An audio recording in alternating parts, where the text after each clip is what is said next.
Hey guys, Miss Sewing here, and in this video we're going to talk all about propaganda. We'll talk about what it is, what's the definition, look at a couple of examples used in recent elections, and then we'll talk about some pros and some cons. So what is propaganda? Well, propaganda are persuasive messages, and they're intended to influence other people's thoughts and their actions. Another kind of similar word, it's right here, that you could think of when you think of the word propaganda is persuasion. If you are trying to persuade somebody, you're trying to make them think the same way that you do. The thing about propaganda is that usually it tries to maybe play on emotions or other feelings. I noted here that it can attempt to sort of override somebody's reason and ignore the facts using emotion or gut reactions. There are many categories and different types of propaganda, but for simplicity, I sort of just narrowed it down to 4. I think this does a good job of categorizing different types of propaganda we'll take a look at in later videos. So let's look at the first one. We've got simplification. So some propaganda, some messages out there might make a complicated issue seem really simple. And so when we're looking at different advertisements or political messages, we want to ask ourselves, does it make something that is complex too simple than it actually really is? Exploitation is going to be the second category. Does it play on your emotion? Does it make you try to feel something again rather than weighing the facts of the situation? Third category is exaggeration. Does it try to make, its own cause or belief seem stronger, more popular than it really is? And finally, division. Does it try to broaden the gap between us and them? Does it take two sides, maybe two political parties, and just try to wedge a big division between them? Those are the 4 types of propaganda we're going to look at in this video. On your screen is an advertisement from the 2020 presidential election, and I would argue this piece of propaganda uses the simplification method by making a complex issue, in this case, how good a president is, seem a lot simpler than it actually is. And you can tell because of its tagline here, the only words on the screen, Donald Trump is failing America. Bold claim, you got to defend that with evidence. This ad's not using any evidence, and so it's just sort of simplifying the issue. In this advertisement, which was seen on Facebook, we are seeing evidence of exploitation. And that's because these ads are really pulling at emotions. They're not talking about the facts, they're bringing up feelings. And these particular ads are talking about the border wall between the United States and Mexico. And here's the ad playing up safety, right? We've got the barbed wire in the background. We have America's safety is at risk is the tagline here. Trump has declared a national state of emergency for the wall. This ad is exploiting our emotions, exploiting people's emotions and their fears of their safety being at risk. This is a Facebook post back from the 2016 election, and it uses the propaganda technique of exaggeration. And there's a lot going on here, so I'm going to start with the text on the top.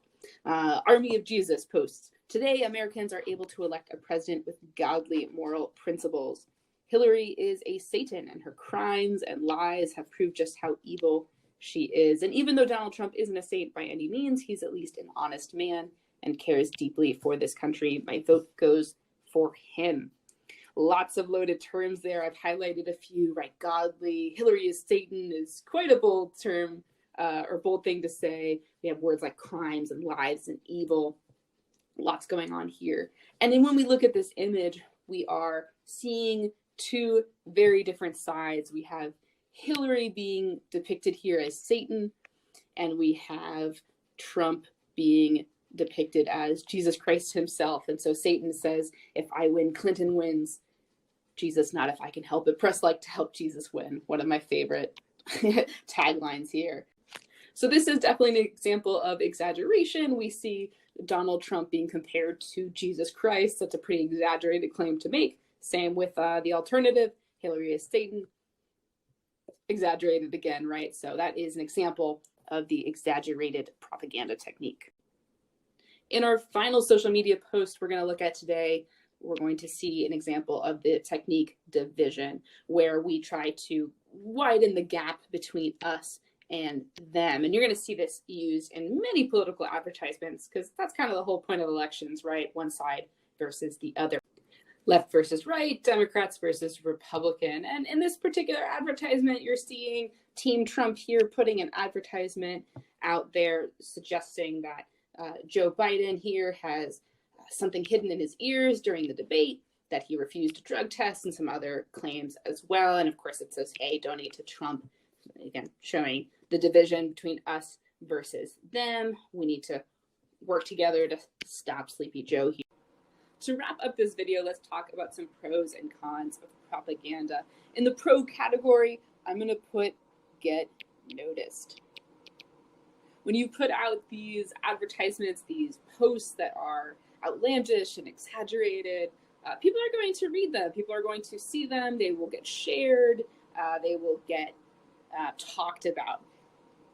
Unity is another pro to propaganda. And it makes sense, right? If you are making one side of an issue, or you are making a certain person or belief seem like a really bad thing, it unifies everybody else to be against that thing. In times of war, for example, that can be great, right? If you want support for Team USA, you're going to make whoever we're fighting seem like not great guys.